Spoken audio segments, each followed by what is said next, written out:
Story master.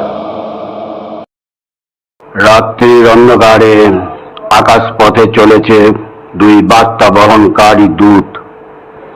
হয়তোবা কোনো নিকটজনের বার্তা পৌঁছে দেবে তার কোনো নিকট আত্মীয়ের কাছে, অথবা কোনো রাজার আদেশ বা নির্দেশ কোনো প্রতিবেশী রাজ্যে। দায়িত্ব অনেক, সময় মতো পৌঁছে দিতে হবে এই বার্তা। রাত্রির অন্ধকার শেষে সূর্যের হলো উদয়, তবু চলার বিরাম নেই। দায়িত্ব তাদের যে পালন করতেই হবে। ধীরে ধীরে কেটে গেল অনেক কাল, যুগের হলো পরিবর্তন।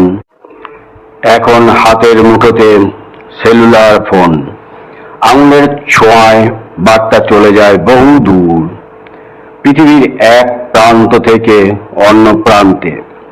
বার্তা পৌঁছে দেয় নিকটজনের কাছে, বা এক দেশের বার্তা অন্য দেশে মাত্র কয়েক সেকেন্ডে। আজ আর নেই সেই বার্তা বহনকারী পক্ষীরা। আজ তারা স্মৃতির অতলে গেছে তলিয়ে।